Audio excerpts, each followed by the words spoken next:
Hey y'all, hey, so we're back with another What the Fuck Are We Talking About? To be quite honest, there ain't really a whole lot to talk about, which is why my ass ain't really been on here. There really ain't much going on. I had to like grasp for straws. Now, some of these topics I was gonna make them like individual videos, but like again, we don't have much to talk about, so we might as well just knock it all out here. So, how y'all doing? I'm doing okay. The snow is back.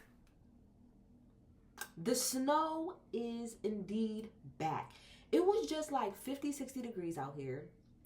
All of the snow melted. Like, all of the snow for the most part was gone. Other than like the really, really big piles and stuff that was like in parking lots.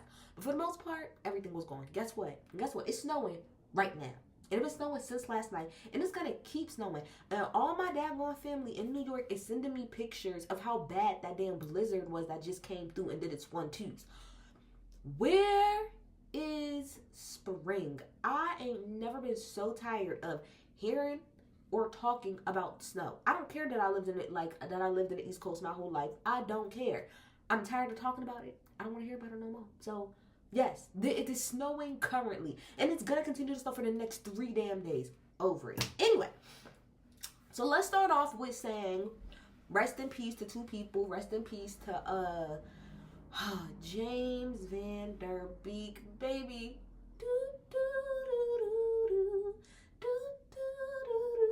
I don't wanna wait for our lives to be over, and I don't will be. I don't wanna wait. Oh, sorry. I don't wanna wait for our lives to be over, and I don't be sorry.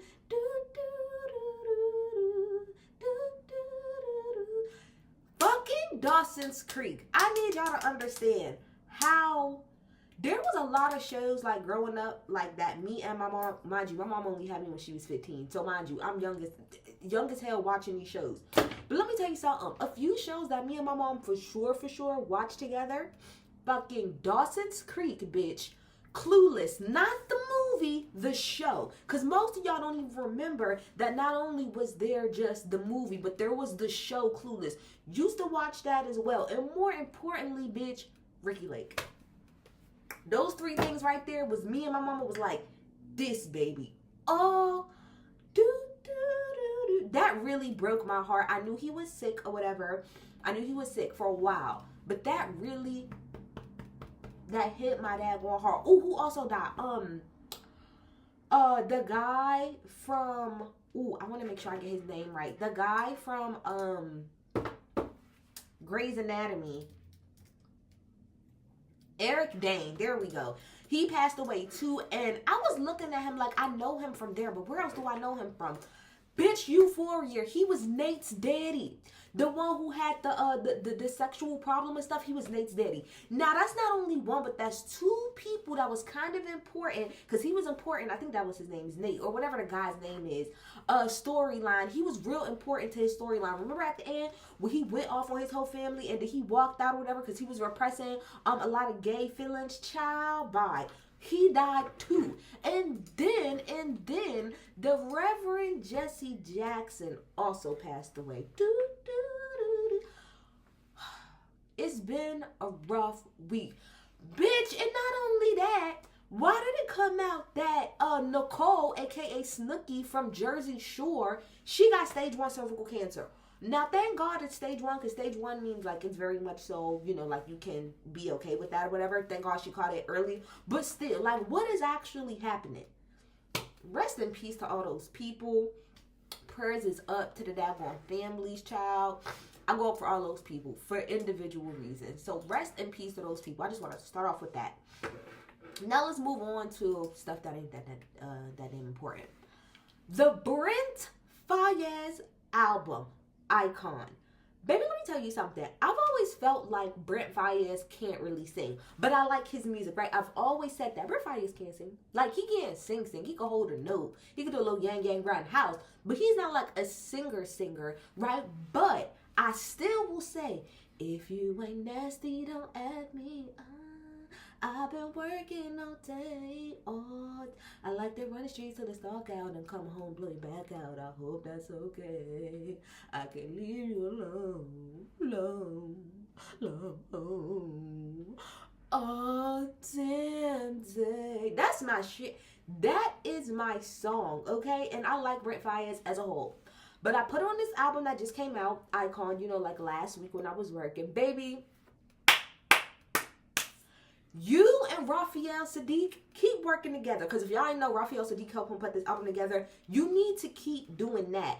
That album is damn near flawless. I think I have all but 2 songs downloaded from that album. Baby, I've been running that shit into the ground. What's my favorite song? Wrong Faces, which is one of the singles. That's cute. Have To is also a single. That's cute too. But baby, when he get into the other, you must be on the other side. Cause I saw you in my dreams last night. I said, come on, bitch, come on. Strangers is everything. 4 seasons. 4 seasons? Oh my gosh, it's so good. Bitch, Vanilla Sky, that's how you end an album. Vanilla Sky is how you end an album. Yes, yes, sir. That album is so good. Please, this is not even like an ad. Please go and listen to the album. It is nice and concise. It's only 37 minutes, meaning you're going to get through it. I love when people do a concise album. I hate when albums are like 13, 14, 15 songs. It's ridiculous. Let's concise this down to a good 10 to me is perfect. But 10 to 12, I'll take a 10 to 12 situation. But what I'm telling you, the album knocks. Shout out to Brent Faiyaz. You did your big one when it came to this album, okay? Another song I wanted to highlight as well. That's my song. Y'all know Over Here, bitch. Over Here, outside of being Beyonce, you know, Beyonce down, have Drake, you know, shout out to me. Bitch, Coco Jones and Victoria Monet. These are 2 people I don't play about. Specifically, and you know what? Let's throw Joyce Rice in there too, because that bitch, she ain't make so far. I'll go up for her too. But Victoria Monet, let me be the winter cold. Let me love you through those moments. I'll do all the things lovers do. If you let me love you, if you let me, baby. Bitch, Let Me by Victoria Monet. Everything. She dropped that as a single. It eats.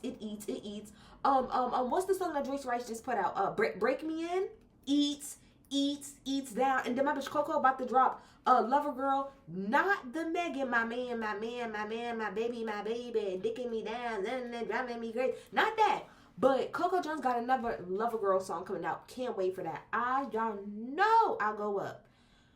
Baby, Victoria Monet, she has no idea the things I would do for and to her. She just don't know.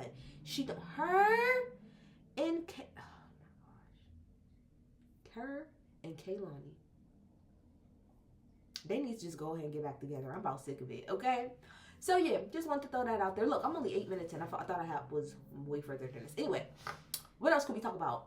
Cardi's tour. Okay, this is the first time Cardi's name yet again on my notes. I didn't erase her, but I did get to erase Stefan, and that actually is at least growth. The fact that I could keep her name but erase Stefan's from my notes, that is growth. So I'm very happy. Cardi has started her tour. Okay, I'm pissed because I was gonna go to the DC show, but I was really confused when everybody else was talking about, when people was like, oh, Cardi's not gonna sell out. I'm like, which Cardi is not gonna sell out? I need y'all to get and let me know. We not talking about the same Belcalis, because ain't no way y'all genuinely thought that Cardi was not gonna hit the road and not sell out the majority of the places that she went. That don't make no sense. Let me say something. People have gotten much smarter, and we're on to Ticketmaster, and not just Ticketmaster, but the artist and the dynamic price, and we're on to it. So let me tell you what most people at this point are doing, unless, like I said, unless it's like your fave, for real, like for me with Beyonce, I'm not taking no chances of waiting until the last minute. The minute them bitches go on sale, I'm going to go buy them. So that is the only person that I'm about to jump out the window for as far as like a pre-sale is concerned. But unless you like really stand somebody, there's no point of getting your tickets the minute that they come out. First of all, the tickets is going to be higher than giraffe pussy, okay? And you might as well just wait now. The downside with waiting is that a lot of the resellers might get them and might mark them up, right?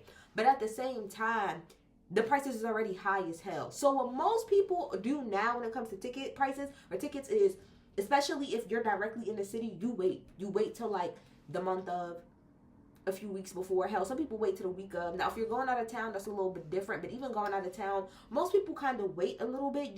Tours don't just sell out like that. Not the way that they used to. Not the way that this economy is set up. And not the way that these dumb ass pre-sales is set up is stupid.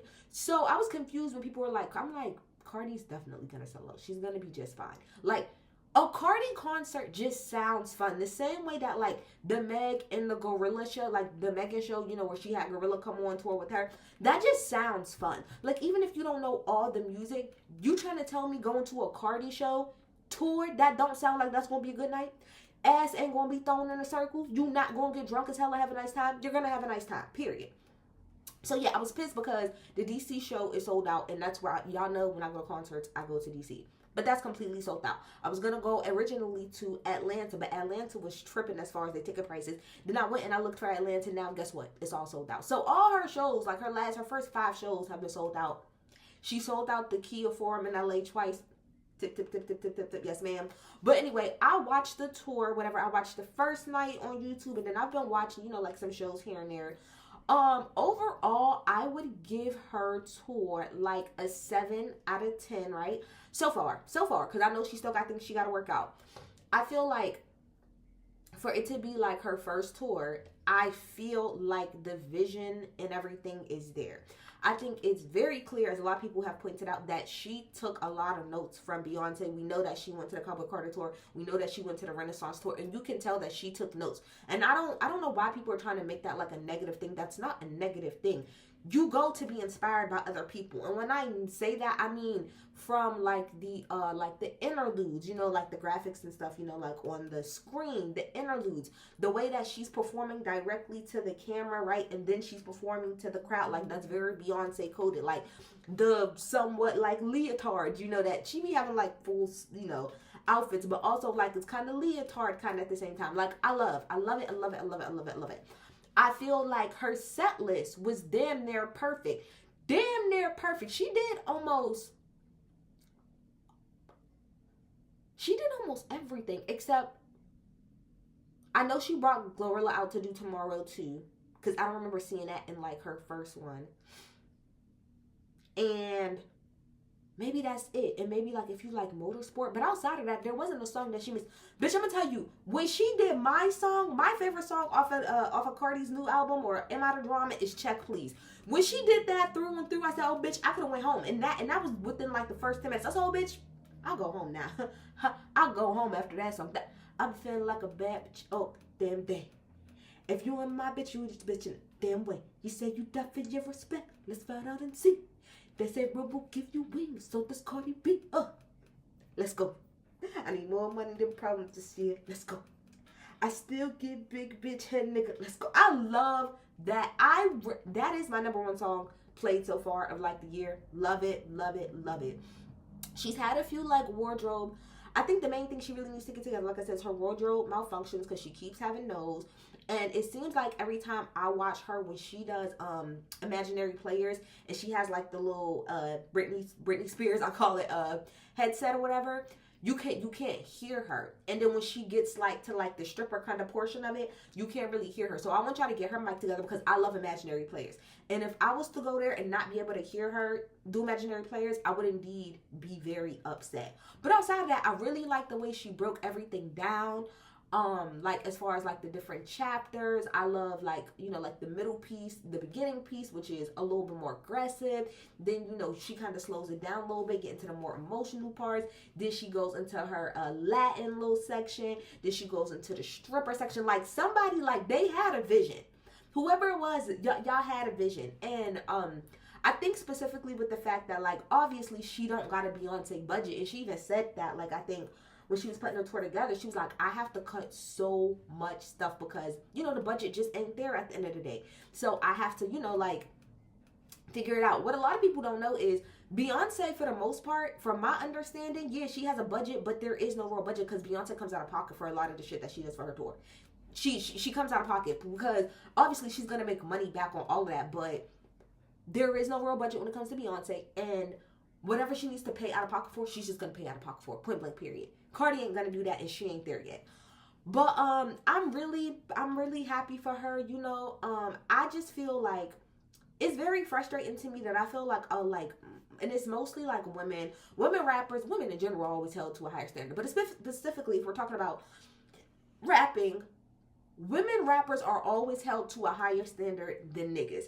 We're constantly being told about, oh, it's just pussy rap, pussy rap, pussy rap, pussy rap, when that's not all that women rappers do. That's just the ones that y'all pay attention to. But not only that, why can't women rappers have a section of women that just want to talk about scamming and scheming and popping their pussy in a handstand, the same way that men have their pockets of rappers like Future, which we're gonna tie right back into this conversation in a second, right?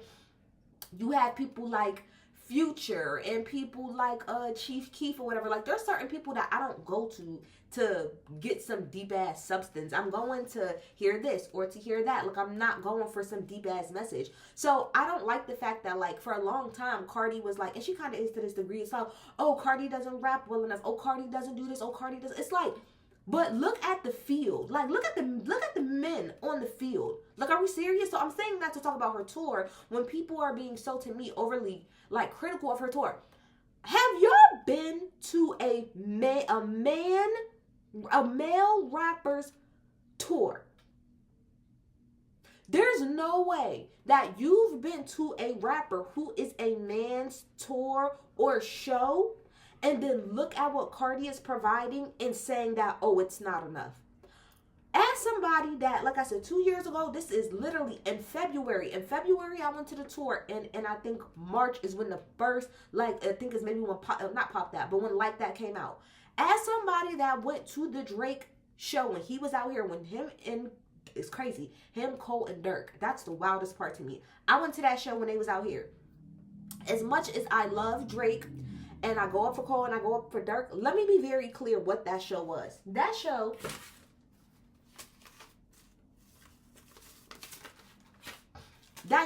was a square. This is a rectangle, but you know what I mean. It was a square, right? Square. Okay? And there were graphics on the side of said square. And then, you know, you just got your Jumbotron right there up top. And that's it. Every now and again, Drake maybe had a few dancers come out and dance around him. But for the most part, J. Cole didn't have no dancers. Dirk had no dancers. You want to know what it was? Niggas walking around with a mic. Now, I wasn't mad at it because best to believe, like I said, that Drake, Cole, and Dirk tour was probably one of the most, like, it was the most fun I think I've had at a concert. One of the most, like, it wasn't the best concert, but it was, like the most fun I've had at a concert. So much fun. But be very clear, that's all it was. It was just a stage and niggas walking around with a mic. And this bitch is out here giving you lights, camera, action, a story, sections, a set, dancers. She's trying to hit a 1-2 step when she can. And y'all saying that's not enough. Another thing I want to say is that everybody is not the same way everybody ain't Beyonce. When it comes to the rap girlies, everybody's not Megan. Megan can perform her ass down. Like, Megan could probably really be like a full legit, and when I mean pop star, I mean like pop singer star. That's the way she performs. That girl can rap, dance her ass off, all of that. But not everybody is the best dancer. Not everybody is, you know, like all of that. So like, I just feel like, even though like Nicki gets on my daggone nerves, I used to not like when people did that to her too, because it's like, why is it that niggas get to stand on the stage and just walk around with a mic and jump around on a circle with 10,000 niggas on the stage, but when it comes to women, they have to do all of this extra performance and, oh, they have to do this and they have to do that. No, she did a good enough job to me, period. And I think we will see the show get better as it goes on. And I think the next time she goes on tour, I think it will be even more elevated because the budget will be there for her to do the things that she wants to do. Period. I was gonna talk about Nikki, but what is the point? She's in our she's still in our sick and shut-in list, and I have nothing for her. Moving the hell on. Let's move on to her mentor, Lil Wayne. WTF, baby, don't forget the baby. Now, originally, I was really going to do a whole separate video on this because I am tired. I am tired of the Lil Wayne hate train. I'm sick of it. I told y'all that I was sick of it around the Super Bowl time. I told y'all I was sick of it then, and I'm sick of it now. And shout out to I think Terrell, one of the Mallory brothers or whatever, who said on Twitter, like, I know that right now it's cute, and even Joe Button, thank you, acknowledge it. Right now, Wayne does have a hate train. He does. And for whatever reason, on specifically like Twitter, it's like popular right now to slander Wayne. But let me tell you something. As long as my 1994 millennial heart is pumping and breathing, y'all will never, ever disrespect Dwayne Carter. Not on my motherfucking watch, in the words of Yonla. Now, when I say we not disrespecting Dwayne Carter, I'm not talking about the shit that he do outside of his music. Yes, we know the whole, the whole Trump thing, which, again, I'm a little bit more understanding because he pardoned him, and I've never really seen Wayne go up for Trump outside of, like, him taking a picture with him, like, when he pardoned him, but outside of that, I never really saw him say much about him outside of that. But again, we're not talking about all that extra shit. We're just talking about what he has musically contributed to, not just rap and hip-hop, but music, period. Not on my watch will we ever disrespect or erase, because that's what's really trying to happen. You niggas is trying to erase Lil Wayne, and it's not gonna happen. It's not even possible. Like, the fact that y'all are even trying, it's not gonna work. And I know that last year, because the K-Bots was all over the place and everybody was on Kendrick's dick last year, that y'all was just so happy to jump on Kendrick's train and try to shit on Wayne for Wayne being upset that he wanted to be on the Super Bowl.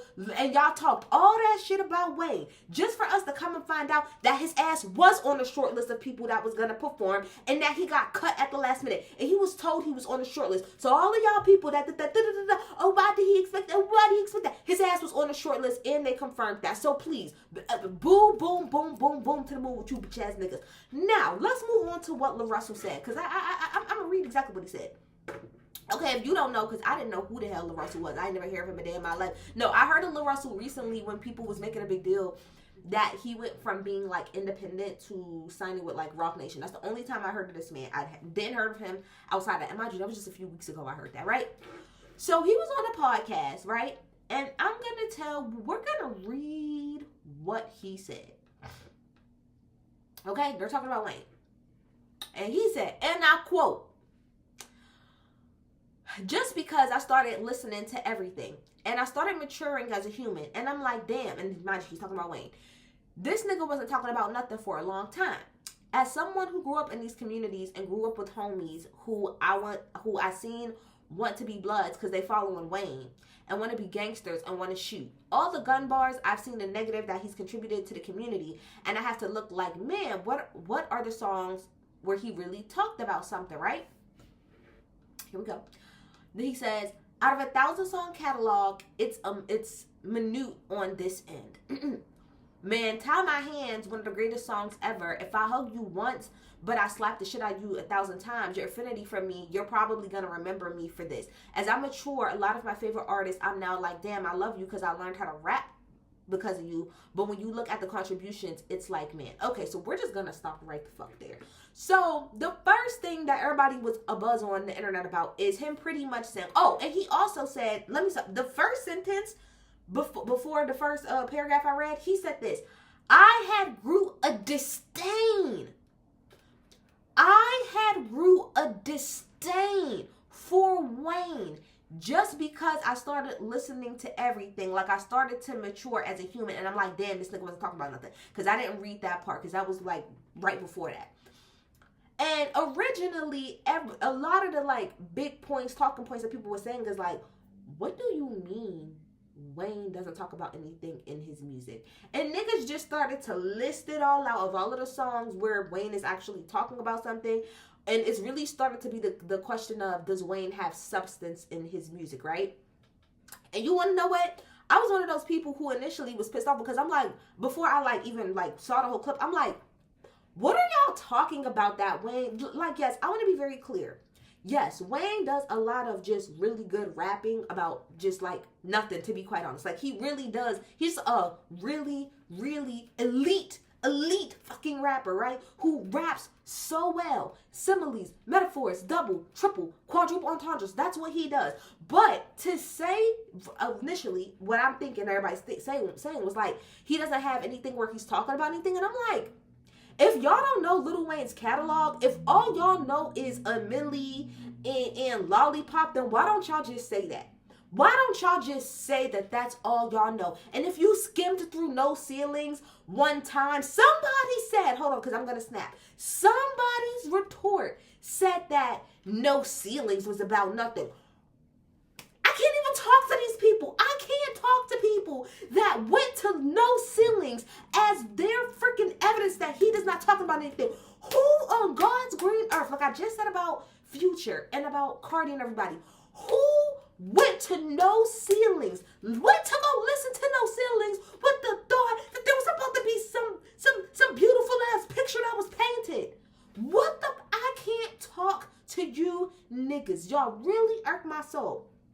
But let me say all of this and bring it down a little bit. To say, for the most, because there was a lot of people that was outside of LaRussell, not specifically what LaRussell said, but there was a lot of people online saying that Wayne never talks about anything. And I'm like, hold on, let me stop for a motherfucking second. My man, one of the main songs he listens to every day, and not every other day, because he's one of those people that really just listens to the same songs every day. He don't really add nothing new unless I freaking tell him, or like he listens to something that he hears something I'm listening to, is Mirror.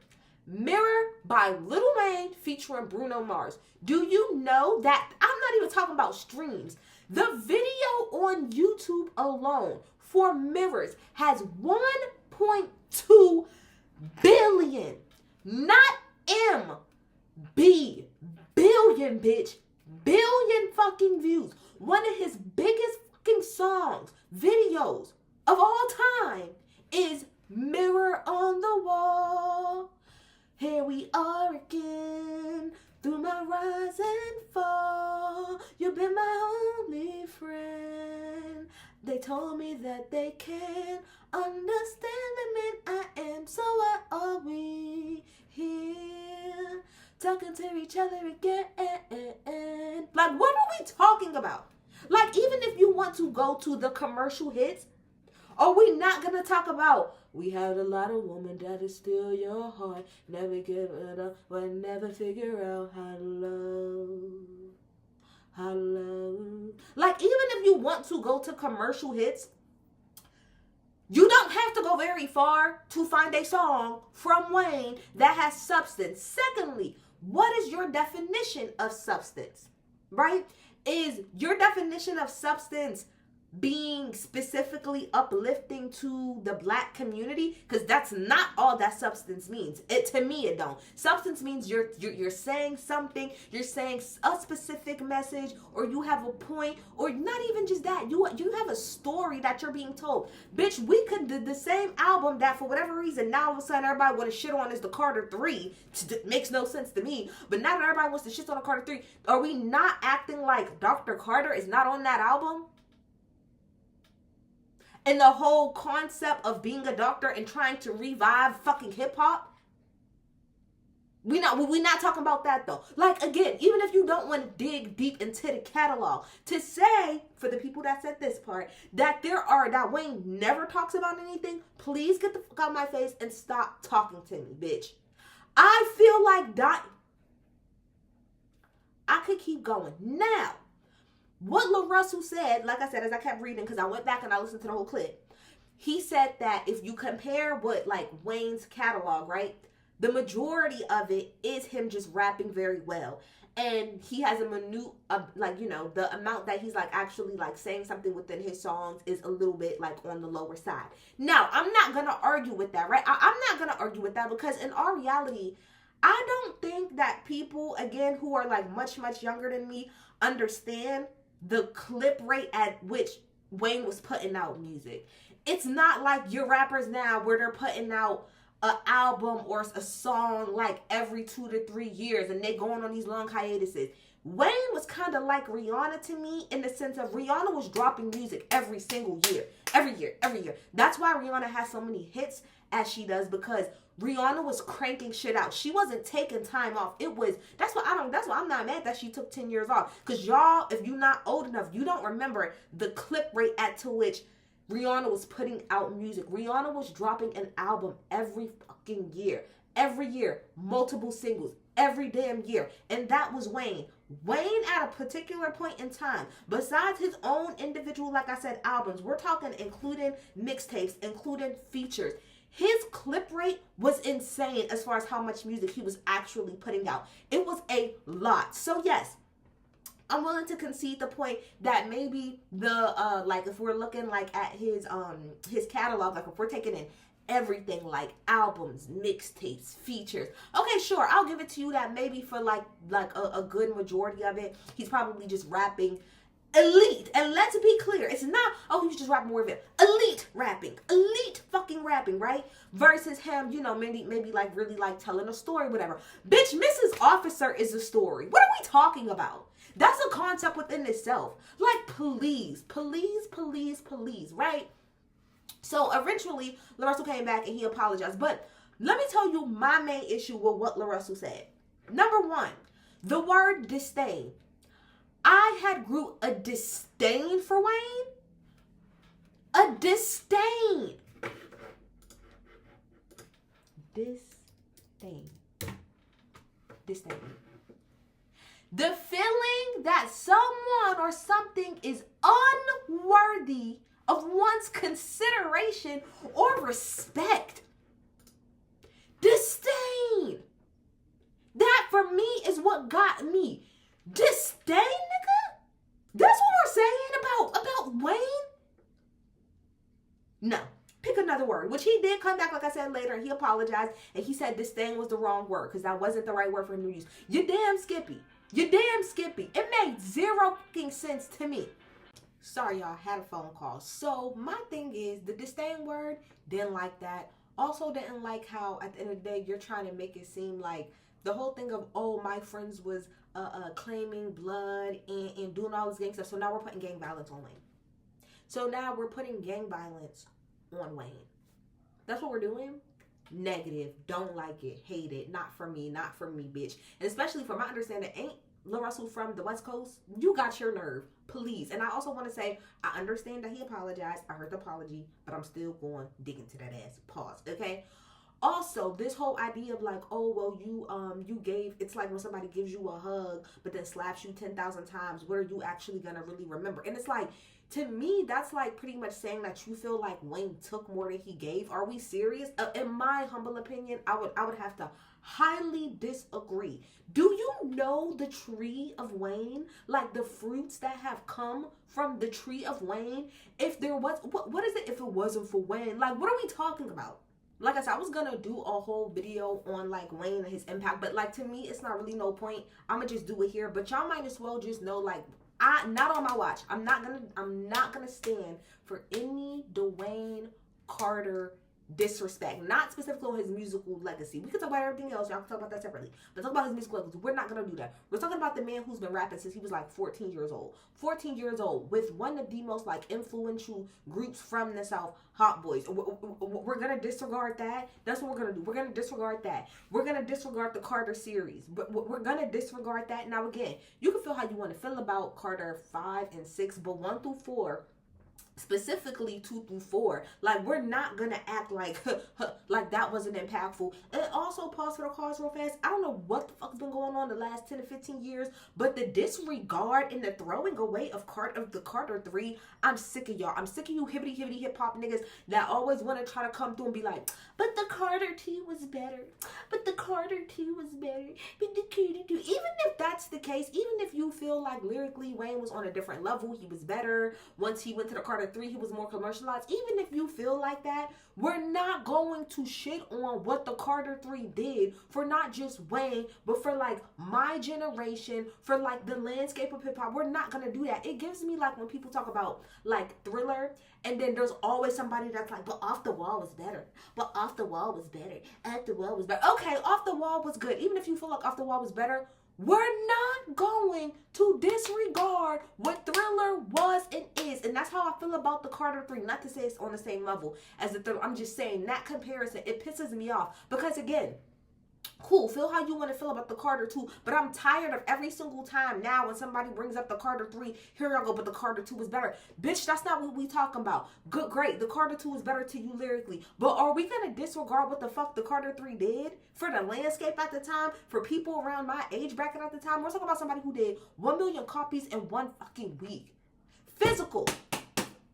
Not streams. I'm talking about you had to get your ass up and go to FYE, Best Buy, Target, and physically buy the album. We're not going to disregard what that album did or meant to a fucking generation. Not on my watch. Also, Joe Budden, I'm on your ass. On the Joe Budden podcast, right, when they were talking about this, Joe asked somebody, like, how old is LaRussell? And then I think Ice looked it up and was like, oh, Russell was born in 1994. And he was like, 94, like 1994, whatever. Oh, okay, well, of course, he wouldn't know. He wouldn't know. Bitch, as somebody that was born in 1994 as well, we're not gonna do that. As Parks said right after that, no, that doesn't make sense, because that means he would have been about 12, 13 around that time when you first really are starting to get into music on your own. And he's absolutely right. And y'all tried to play him like, oh, well, no, he wasn't outside. First of all, I want to know what people was y'all around, because I want to let y'all know right now, at 12, 13, niggas was definitely outside. People might have not been in the club, but people in middle school, that's when people first started to go outside. Like, outside doing your thing, got no business doing. But also, there's this running joke that millennials don't play about Wayne. There's a reason for that. That's because specifically, if you want to talk about the age range from like 30 to 35 in particular, I'm not saying that people younger than 30 does not know Wayne. I'm not saying that. I'm just saying the reason why people that age bracket, 30 to 35, hold Wayne the way that we do is because of the fact that when he was really like heating up and stuff like that, and during his peak, that's when niggas was in middle school, in high school, all of that, middle and high school, which is very peak adolescence and very important time in your life. That's when he was popping. When I think Carter 2 might have came out when I was like in the beginning of middle school.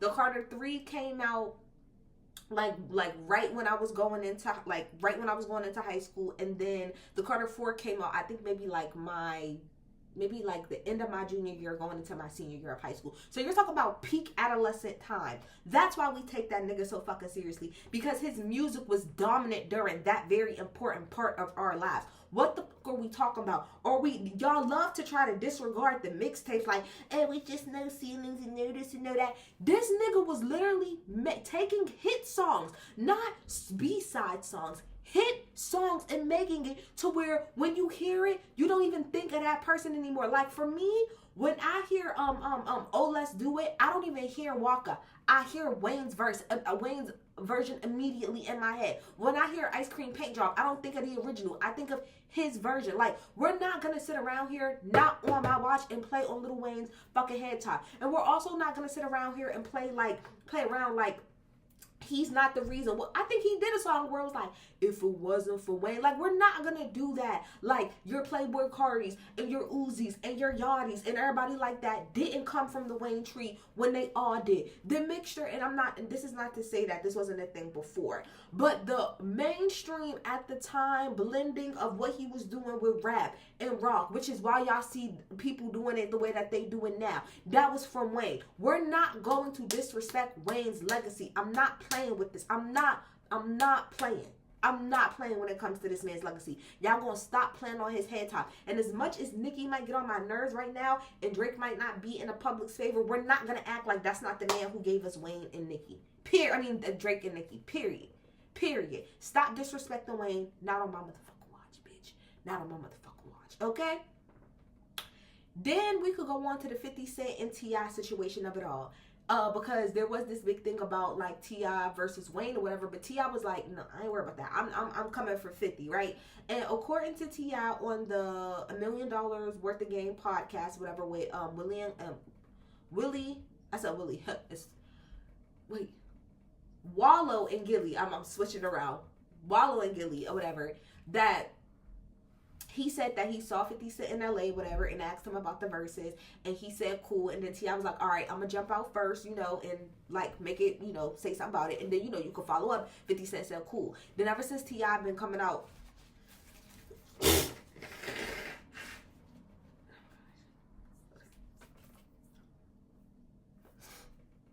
ever since T.I. has been calling 50 Cent out, whatever, he pretty much been like kind of giving him his ass to kiss, or just kind of like playing him to the side or whatever. So I guess after like T.I. had said what he said, then 50 Cent went on his Instagram as he normally does, because he's not gonna get in the booth. Stop tweeting, get in the booth, bitch. He's not gonna do that. So he went online, and remember when T.I. had got arrested, like, because he was on his way to the BET Awards and got caught with all them guns or whatever, and then he did the Crime Stoppers ad or whatever so that he could get less time. So then 50 Cent posted that, and then he also posted something about Tiny and said something negative about Tiny, which is T.I.'s wife. I don't understand why y'all always want to bring Tiny in it. Don't like it. Hate it. She was minding her business. So then King, which is T.I. and Tiny's son, jumped out the window and started coming for 50 Cent. He posted 50 Cent's mama's tombstone, which, do I think that's right? No. But at the same time, in the words of Cardi, and when I drag her to hell, Cardi, you evil as fuck. Because, bitch, don't say nothing about my mama and don't say nothing about my child. I don't play about them two people. My mama and my child, I don't care what people do past that. You don't get to talk about my mama, because you thought you was just talking about somebody's wife, and not, which you shouldn't be doing anyway, but not also realizing that that's somebody's mama. And you don't talk about nobody's mama. Point blank, period. You're going to get dragged, and there's not really else for us to talk about when it comes to that. So King came out and said a whole bunch of stuff or whatever. Then T.I. drops Right One or whatever. Amazing. Love the hook. But that second verse,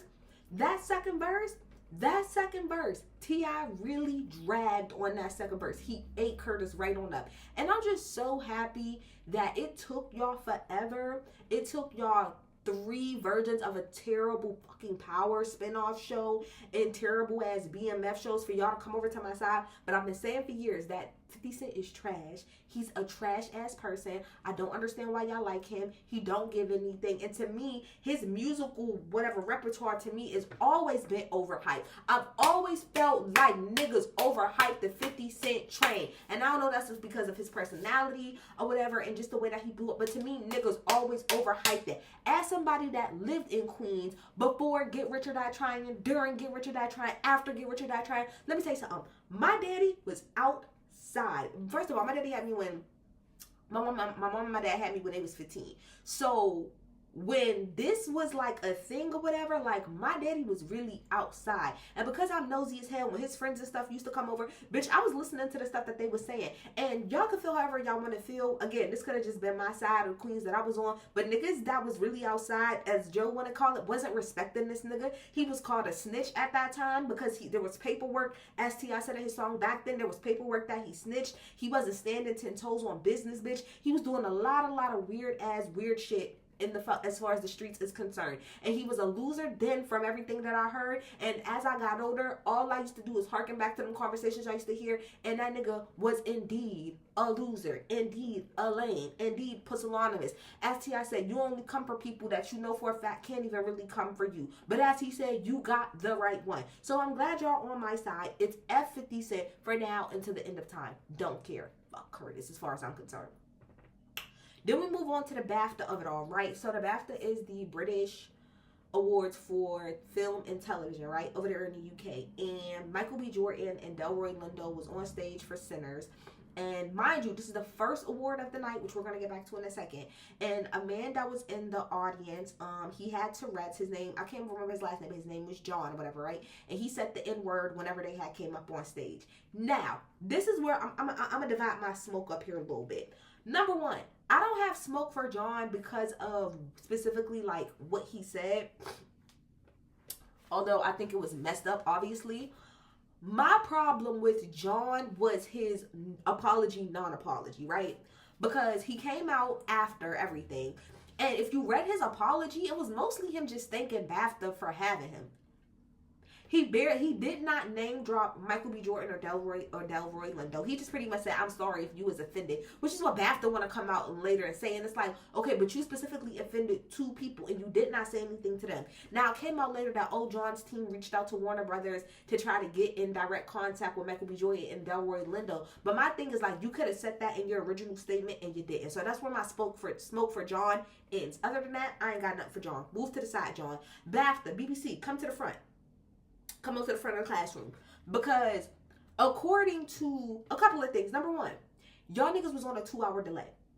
So it's not like, a 30-second delay where, we just couldn't, we was scrambling and we couldn't get it out. That's bullshit. Number two, the fact that y'all was able to get, to blank out the Free Palestine of it all. Y'all was able to blank out, from what I heard, when Alan Cummins, who was the host, was on stage, that the guy John had said PDF, the PDF word, and also said a homophobic slur when Alan was up there. And y'all cut that out as well. But y'all didn't cut out the N word. And what makes it even worse, outside of, like I said, it was the first award. So you're trying to tell me that you was able to skim through all of that shit in the middle and find all of that other shit, but the very first award, y'all couldn't skim through that one section and find bullshit. But more importantly, Warner Brothers, who distributes Sinners, saw it and reached out to them and said, y'all better, like, cut that shit and bleep that shit out. And BAFTA reached back out saying, don't worry, we're gonna handle it. And y'all didn't. Y'all are full of shit. And then BAFTA want to put out a fake ass, weird ass apology or whatever. But my whole thing is, shout out to I think her name is like, I think it's I Am Echo, whatever, on Twitter or whatever. But fact, she was like, out of the 5 paragraphs, 3 of those paragraphs, y'all just sat up there and talked about how grateful y'all was for John. And maybe 2 or 3 sentences, y'all said, we're sorry to them niggas. That's pretty much what y'all did. Y'all could have kept that. Y'all could have kept it. Y'all could have kept it. Y'all could have kept it. And I hope that heads is rolling over there. I hope people are getting fired left and right. Because there's no excuse. And everything that keeps coming out, it's worse. And it comes off like y'all did that shit on purpose, point blank, period. And during Black History Month on top of that, y'all been disrespecting us. Y'all do it anyway all year, but it's like y'all up the ante during our month on purpose. Over it, don't want to hear nothing about it. But I will say that Sinners won for, like, I think Ryan Coogler was like the first Black man to win for, like, best original screenplay, so he won that. And there was like 2 other awards that was won as well. I think my girl, I can't think of her name right now, but I'm gonna call her B15 from Loki because that's the only thing, and she's from Lovecraft Country too. She won or whatever for best supporting actress. Really happy for her. So, like, y'all literally stepped all over. Every time something good happens for Black people, y'all want to step all over it. Y'all did it with Moonlight. Y'all did it with this. I'm sick and tired of it. We should not go back to that at all. Fuck out of here. Pissing me off. Then if we move on to the America's Next Top Model of it all, like I said, I was gonna do a separate video, but I could just get it all out right now. Ken Mock, Tyra Banks, trash, and more motherfucking trash. Y'all are trash for the way that y'all handled a lot of that situations. Now, I don't expect shit from Ken Mock because Ken Mock is the executive producer of Making the Band, and I just did an 1.5-hour video on how trash y'all was for that show. So for me, it's like, of course. So I wasn't surprised by anything that I saw because I watched America's Next Top Model. I think I watched every single episode as it aired. Maybe from cycle like 1 through 7. After 7, I pretty much fell off for pretty much all the reasons that they said, which is like, to me, it started to be very clear that there was narrative painting that was going on there. It was very clear that they were starting to pick people off of personality and who they liked versus like the actual pictures. To me, it was clear that y'all wasn't putting up the best picture of the week. Y'all was doing it to serve, again, a narrative, and I was tired of it. That's why by the time like season 10 came around, I wasn't watching, but I watched towards the end because I heard that they had a plus size, model on there, and y'all really played Takara, so I watched like the second half of that season when it was airing. But then after that, I didn't watch it, just like most people didn't, and I think that's why they probably like chose to focus on the first 10 seasons really, because past that nobody was watching that show no more. I didn't even know there was 24 seasons. That's insane. Who the fuck was watching for those last 14 seasons? Trash. But what I will say though is, as much as I love Jay Manuel, Nigel Barker, and Miss J, as much as I love those people, and again, I know that they couldn't necessarily help like with the production and stuff and certain things that was aired, but I just do not like this idea of them like going around now and doing the talk show circuit and pretty much like kind of playing victim and like pointing a finger like, oh, this, that, and third. My thing is, in the documentary, Jay Manuel said out of his own mouth that he did not like the way that the direction of the show was going. He didn't like the things that they was making the girls do, and he had reached out, whatever, maybe around like season 8 or season 9, to pretty much say he wasn't gonna come back, whatever, right? And they asked him to come back for one more season. So he went back for this last season, which I think was like season 9 or 10 or whatever, that Tyra would not talk to him unless they were like actually like working. Outside of that, she didn't talk to him. But my thing is, Jay Manuel stayed his ass on for another 8 fucking seasons. That shit blew me during the doc. That's the main thing that blew me. Outside of the Shandy thing, because that was messed up and I remember that vividly.